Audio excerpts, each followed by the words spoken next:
Pour commencer, bonjour à tous. Donc, moi, je vais vous parler du 12 Factor App et comment faire du 12 Factor App avec Docker. Le 12 Factor App, c'est en fait les 12 bonnes pratiques pour construire une application en tant que service. Donc, c'est plutôt orienté pour les devs. Moi, je vais vous montrer que le 12 Factor App, ça s'intègre totalement dans un process DevOps et que les DevOps sont aussi, que les Ops sont aussi impliqués. Déjà, juste pour moi, qui sont les devs dans la salle? Ok. Et qui a déjà fait du 12 Factor? Ok. Donc, en fait, moi, je vais vraiment vous expliquer qu'est-ce que c'est que le 12 Factor et à chaque fois vous montrer comment Docker peut répondre aux besoins du 12 Factor. Donc, le 12 Factor, je l'ai dit, c'est les 12 bonnes pratiques pour faire une application en tant que service. Ça veut dire que le 12 Factor n'impose aucun outil. Donc, moi, je vais privilégier un outil et je vais vous parler de Docker.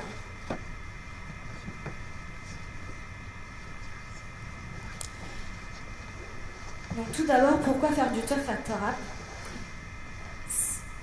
Alors le 12 Factor App, c'est pour...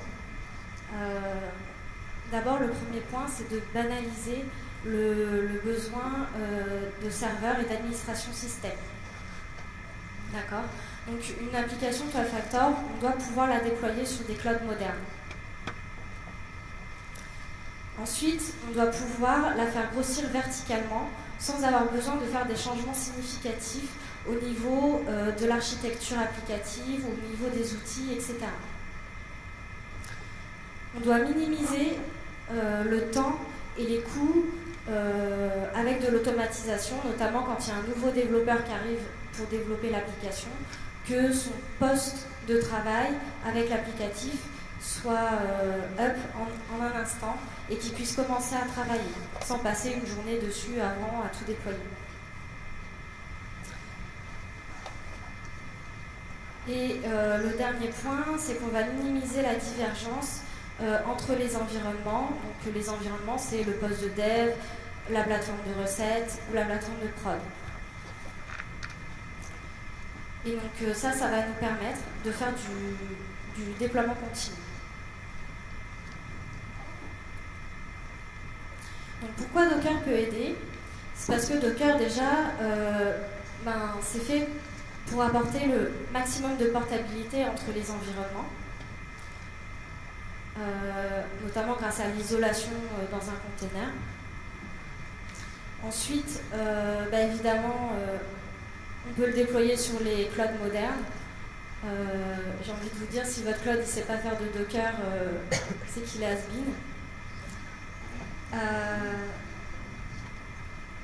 Pour la scalabilité, Docker fournit des services qui permettent de faire de la scalabilité au niveau des conteneurs et au niveau de la plateforme. Et il est là justement pour automatiser l'installation de tout l'environnement, typiquement l'environnement de dev. Vous avez juste à avoir Docker et ensuite tous vos outils que vous utilisez habituellement, typiquement ça peut être Bower, Composer, etc. Ça peut être des conteneurs qui vont vous installer votre application pour qu'elle puisse fonctionner. Et votre applicatif lui-même sera sous forme de conteneur. Et pour le déploiement continu, en fait, je propose qu'on fasse un focus plutôt en fin de présentation, où je vais vous montrer comment on peut facilement faire du déploiement continu avec Docker. Donc maintenant, ce qu'on va faire, c'est qu'on va aller voir les 12 points du 12 Factor et on va voir à chaque fois si Docker apporte une solution ou pas. Donc le premier point, c'est le code base. C'est très important pour le 12 Factor de versionner l'applicatif. Ça peut paraître simple, mais il y a beaucoup de gens qui pensent que mettre son application dans un repo Git, c'est déjà versionné. Non, le versionnement, c'est poser un tag qui permet d'identifier la release sur une release en fait. Vraiment le code base. Et quand vous délivrez un package, ce package il doit être tagué avec cette même release pour savoir à quel code le package à quelle release le package appartient. Et donc Docker, en fait, tout simplement, voilà, quand on crée une image Docker, il nous donne la possibilité de mettre des tags sur les images Docker. Donc on sait une image Docker à quelle release de l'applicatif il correspond. Et en fait, quand on voit ça, on peut très bien imaginer du delivery continu en disant bah moi quand je push un tag dans mon Git par exemple, ça va déclencher le build de mon image Docker et lui mettre le tag que j'ai mis dans Git. Le deuxième point, c'est les dépendances. Donc le Two-Factor App impose de déclarer toutes les dépendances externes. Donc, toutes les librairies, par exemple si vous êtes en PHP, les librairies PHP, si vous êtes en Python, les librairies Python, mais aussi les librairies système. Et donc avec Docker, on a le fameux Dockerfile qui nous permet d'exprimer justement tout le contexte dont le conteneur a besoin pour fonctionner. Donc ça va être votre contexte applicatif. Donc là ici, je suis partie d'une image de base en Python puisque c'était une application Python et je lui ai installé tous les packages de dépendance typiquement de Couchbase puisqu'il avait besoin de se connecter à un backend Couchbase et j'appelle l'installation des librairies Python. Donc là, à partir de quand j'exécute ce Dockerfile pour obtenir mon image, j'ai un contexte totalement isolé avec mon application qui fonctionne avec toutes ces dépendances contenues dans le container.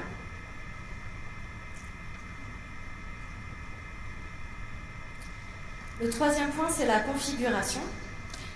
Il faut que la configuration, ça va être tout ce qui va être variable entre le poste de dev et les différentes plateformes où vous allez déployer votre applicatif.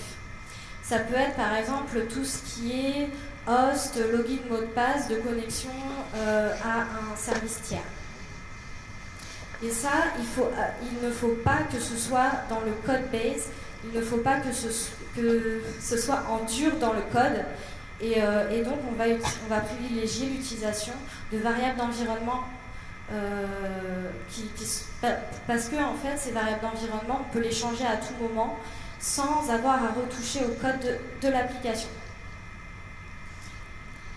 Le bon moyen de savoir si votre application respecte ce point, c'est de vous demander si votre application est open sourçable à tout instant. Et donc avec Docker, c'est exactement le même principe. Ce qu'on va faire, c'est qu'on va utiliser les variables d'environnement Linux pour configurer un conteneur. Et vous pouvez par exemple, si vous utilisez le Docker Compose pour déployer sur les différents environnements, décrire des fichiers variables d'environnement et seuls ces fichiers seront différents à travers les différentes plateformes.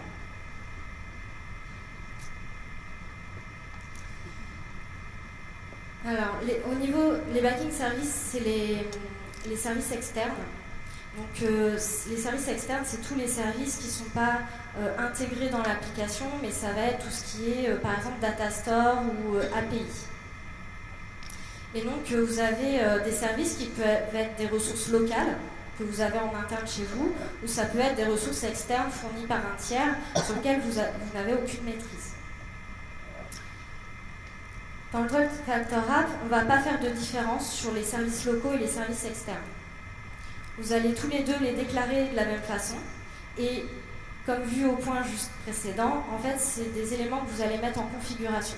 Donc, dans des variables d'environnement Linux, avec votre, ou des fichiers d'environnement de variables avec Docker Compose. Et si par exemple vous voulez déclarer ce service comme service interne et que ce soit sous forme de conteneur à côté de votre applicatif, vous allez utiliser, en fait, Docker permet de faire des liens entre les services Alors ça peut être des lignes, ça peut être simplement le mettre sur le même réseau, et les services peuvent s'appeler sur leur nom, directement le nom du conteneur.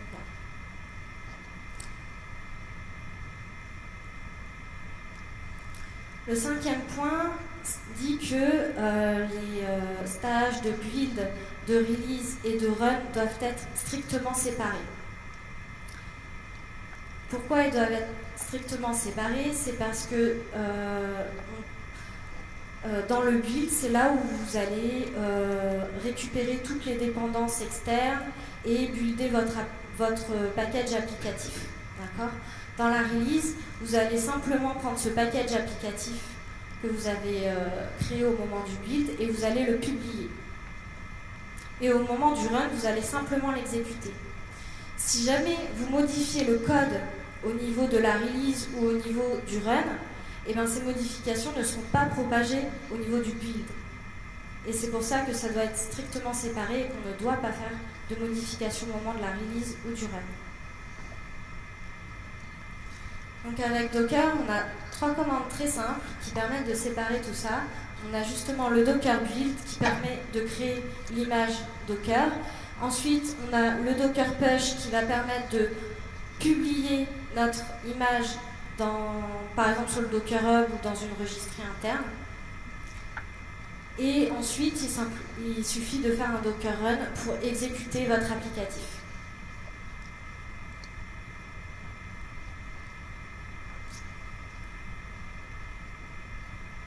Alors, il y a certains systèmes, certaines applications web, notamment par exemple PHP,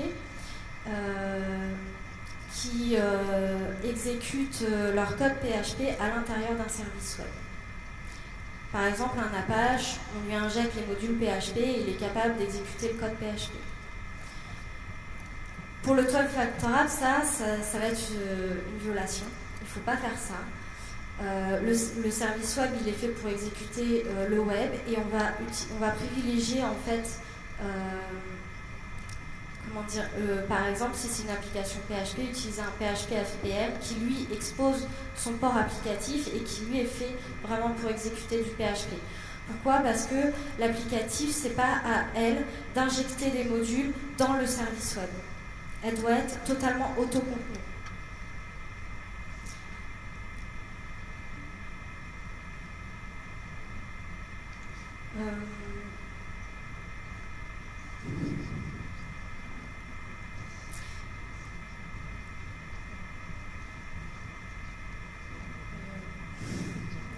Désolée, je suis un peu perdue là dans ma phrase.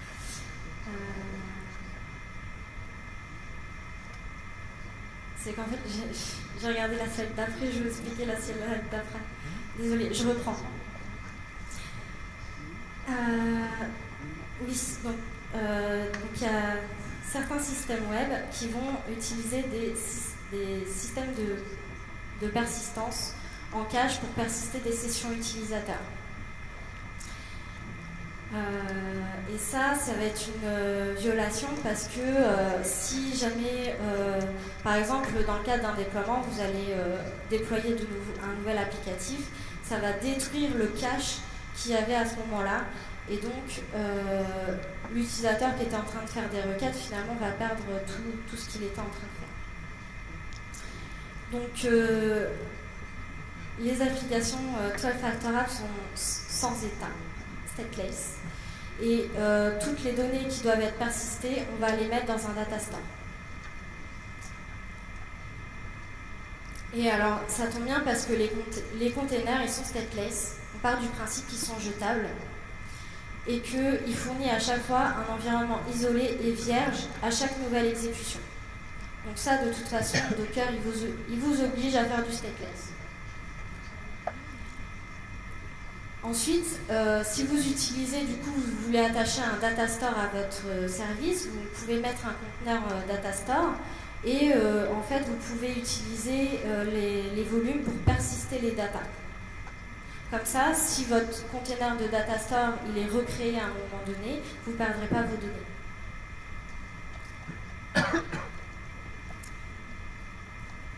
Donc, je reprends la même explication que tout à l'heure.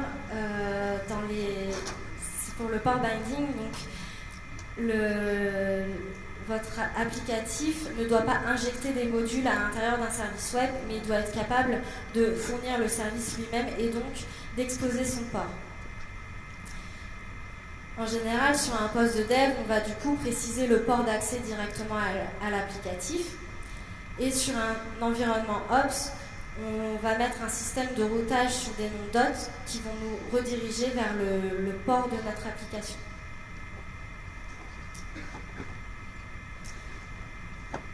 Et donc, Docker nous permet... Oula, il y a un truc bizarre. Donc, Docker nous permet de faire du port binding pour déclarer en fait un port au niveau du host et qui sera redirigé en fait vers le conteneur. Donc, vous pouvez interroger votre applicatif via le host vers le conteneur.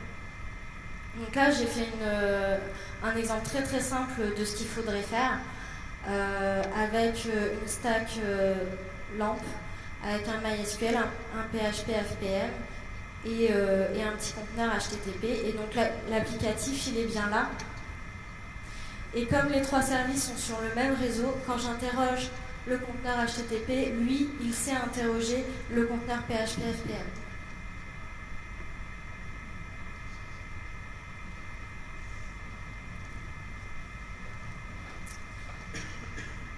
Donc, pour la gestion de concurrence, donc le 12 Factor App, ça va vous parler, on va parler un peu de microservices en fait. Il dit qu'il faut multiplier, diversifier vos process. Parce que par exemple, dans une application, vous avez une partie HTTP, donc qui sera capable de répondre à des requêtes HTTP. Et puis vous pouvez avoir en back des tâches qui vont être beaucoup plus longues. Et donc ça va être bien pour mettre dans des process à part dit worker. Et comme on l'a dit précédemment, on est dans une application qui est stateless, on va pouvoir faire du scale sur nos services. Donc la solution sans Docker, ça va être de multithreader notre worker, par exemple. Avec Docker, en fait, on va pouvoir faire du scale sur les conteneurs et multiplier nos conteneurs. Et là, j'ai fait l'exemple d'un cluster Docker, donc un Docker Swarm. Et donc, j'ai dessiné un scale d'un conteneur HTTP et PHP sur les différents hosts. Et j'ai dessiné deux workers différents, un en violet, un en rose, qui, lui, on va pouvoir mettre plusieurs instances sur un même host et les répartir aussi sur les différents hosts. Donc là, on a diversifié nos process et on a multiplié le nombre d'instances d'un process.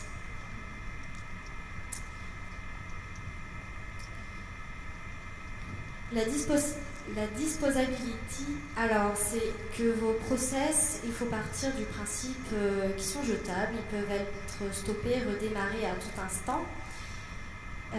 Et c'est ça qui va faciliter le grossissement vertical parce que vous allez pouvoir démarrer un tas d'instances très rapidement. Et donc, on doit minimiser le temps de démarrage. Le deuxième point, c'est que votre application, elle doit être robuste face aux morts subites parce que vous la déployez sur un host, plutôt sur un cluster pour avoir de la résilience, et vous pouvez perdre un host. Et donc, il faut pouvoir la remettre en place le plus rapidement possible et qu'elle sache elle-même se dire comment je vais repartir. Donc, avec Docker, on va avoir des politiques de restart qu'on va pouvoir mettre sur les conteneurs. Donc, il y a différentes politiques possibles. Et par exemple, si on est avec un Docker Swarm, on va avoir de l'orchestration, c'est-à-dire que vous avez un conteneur que vous mettez sur un host et vous lui mettez une politique de restart and failure. Si le host sur lequel elle est tombe, il sera automatiquement redémarré sur un autre host.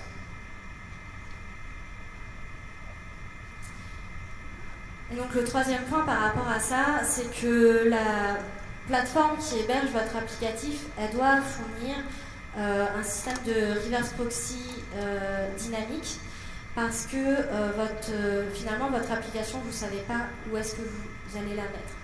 Enfin, où est-ce qu'elle va s'exécuter à tout instant. Elle peut être sur n'importe quel host. Ça va être le boulot des ops.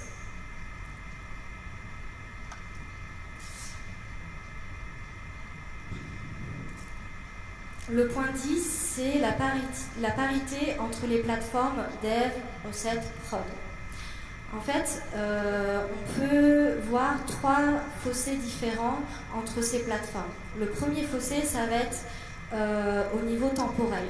C'est-à-dire qu'un développeur peut passer plusieurs jours, plusieurs semaines, plusieurs mois à coder quelque chose avant qu'il se retrouve sur la plateforme de prod. Le deuxième fossé, il va être au niveau des personnes. Souvent, c'est une personne qui écrit le code et c'est d'autres personnes qui vont le déployer. Et le troisième fossé est au niveau des outils. Par exemple, le développeur sur son poste de dev, il peut utiliser une stack HTTP, et travailler sur de l'OS X et avec de l'SQLite. Alors que sur la prod, on va utiliser un Nginx sur du Linux et avec un MySQL. Et alors le 12 Factor App dit qu'il faut minimiser ces 3 fossés. Et donc au niveau temporel, on va faire en sorte que du code qui soit codé en 1 heure puisse se retrouver tout de suite sur la production. Et ça va être possible grâce au déploiement continu. Et au niveau des personnes, ça veut dire que le développeur, il doit être impliqué dans la mise en production de l'application.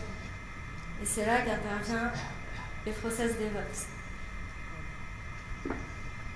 Et au niveau des outils, c'est aux développeurs de résister au besoin d'utiliser des outils qui diffèrent de la production.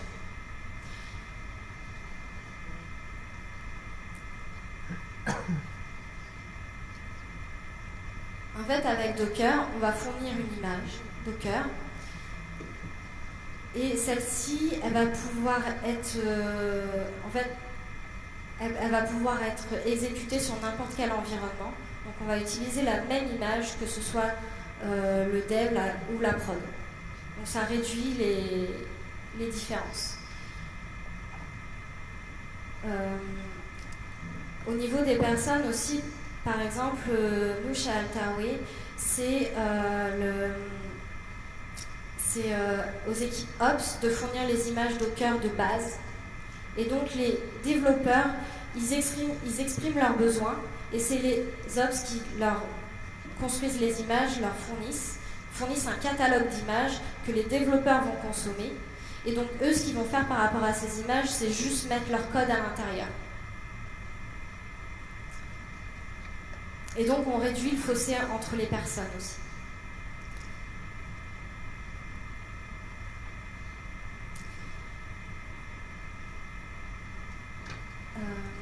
Donc au niveau des logs, normalement une application 12 Factor ne s'inquiète jamais de ses flux de sortie. C'est-à-dire que c'est pas à l'application de savoir où est-ce qu'elle doit envoyer ses logs, c'est pas à elle de gérer des fichiers de log ou de la rotation de log, elle envoie juste des flux de sortie. Et donc sur un poste de dev, le développeur lui il sera capable de voir les logs en temps réel dans son terminal. Et sur une plateforme Ops, c'est aux Ops de mettre un système pour faire la centralisation des logs et la visualisation de ces logs. Donc, avec Docker, sur le poste d'environnement, on va avoir les commandes Docker logs ou Docker compose logs qui vont nous permettre de voir dans le terminal les logs des containers et donc de pouvoir analyser le comportement applicatif. Sur une plateforme Ops, Docker nous permet d'utiliser des drivers. Donc là, dans l'exemple, j'ai mis FluentD, mais ça peut être un syslog. Il y a plusieurs drivers possibles. Et donc, par exemple, les Ops, ils vont mettre en place sur la plateforme Ops un container FluentD qui, lui, va capter ces logs et mettre en place la configuration pour, par exemple, les envoyer dans un Elasticsearch. Et après, il existe plein de solutions pour aller lire les logs dans un Elasticsearch et les visualiser pour les mettre à disposition de tout le monde, parce que c'est important pour un développeur de pouvoir avoir accès aux logs, même sur les plateformes Ops, parce que ce sont eux qui sont plus à même de comprendre ces logs.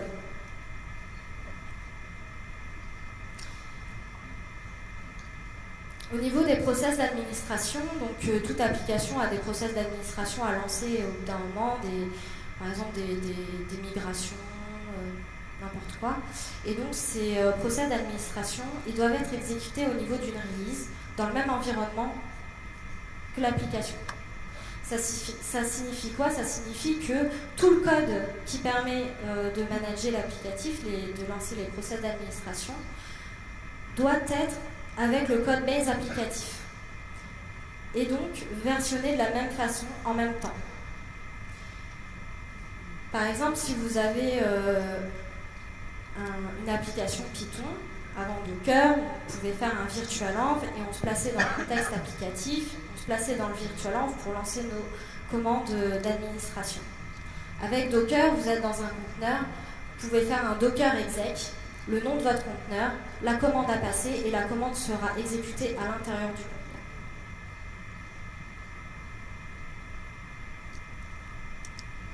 Donc on a vu les 12 points, on n'a pas vraiment parlé du déploiement continu.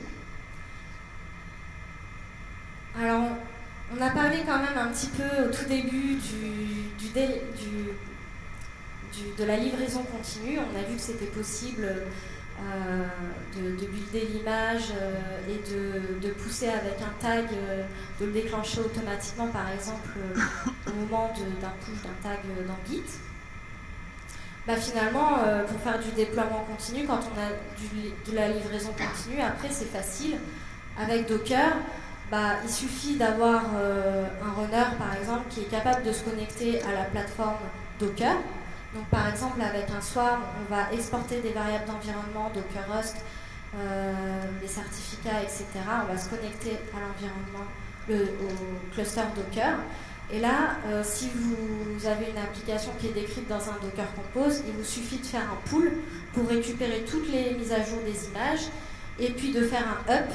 Et le up va remplacer, va recréer toutes les images qui ont été modifiées.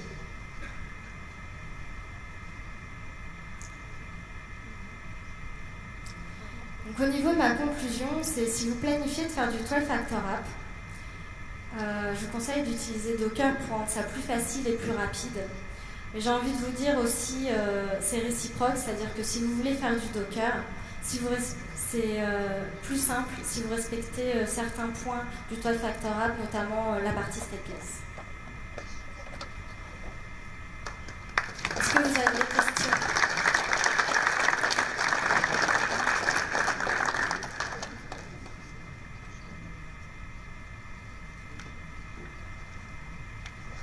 Pas de questions? Merci.